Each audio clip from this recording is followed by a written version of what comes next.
says the Democrats' massive tax and spend spree will do irreparable harm to our economy, our national debt, and future generations.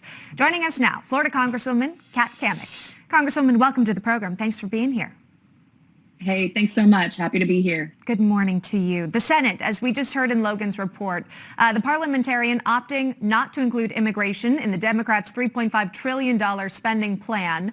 Well, the White House has a response. Spokesperson sent this out saying the parliamentarian's ruling is deeply disappointing, but we fully expect our partners in the Senate to come back with alternative proposals for the parliamentarian to consider. Do you anticipate Democrats to fight for amnesty as negotiations continue? Oh, absolutely. They're going to fight tooth and nail because they know this is their one shot to get the ultra-liberal left agenda passed. They know that they have lost the House. They know that Republicans will be taking it back next year in the midterms. So this is their one shot. You can only use reconciliation once. And so this is their way to do it. You can only use reconciliation for a number of items: mandatory spending, revenue generation, or the debt ceiling.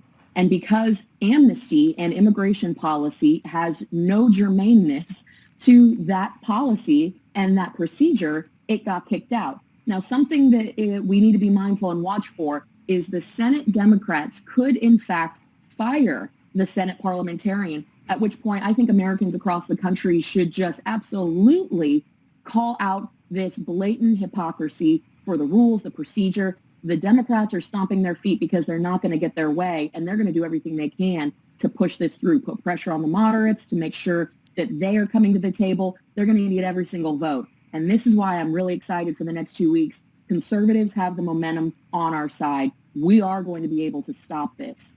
All right, let's talk about what's happening when it comes to those Democrat voices, including Senator Joe Manchin, apparently not budging on the $3.5 trillion spending plan. He says it's because of the price tag. According to Axios, Manchin wants a strategic pause on all negotiations for the plan until 2022.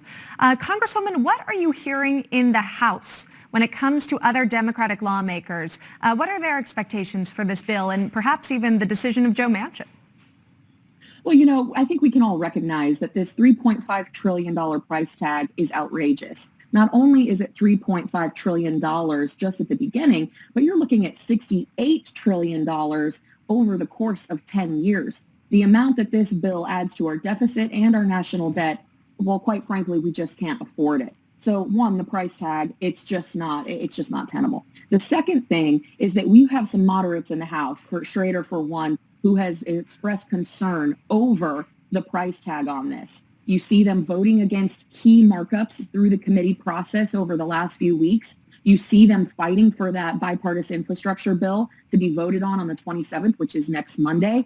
And they're saying that they're not going to consider the reconciliation package until they get a vote on the bipartisan infrastructure plan. Mm-hmm. Right now on Capitol Hill, there's general consensus that there's no way they can get that done by Monday. So we are very encouraged that the moderates will be able to hold the line, but also that the American people, by calling and shutting down that Capitol switchboard, putting pressure on those members of the House, they'll be able to stop this ridiculous, reckless spending that's going to bankrupt our country. Well, let's talk about something that's happening as we speak, and that's the border crisis. 400 Border Patrol agents, they're going to Del Rio, Texas, where thousands of Haitian migrants, they're being held under a bridge at this point. DHS Secretary Mayorkas tweeting this out, saying, we've sent a very clear message early on in light of the fact that we're in the midst of a pandemic, that the border is not open, and people should not take the perilous journey here. But Congresswoman, we have seen people travel to the United States.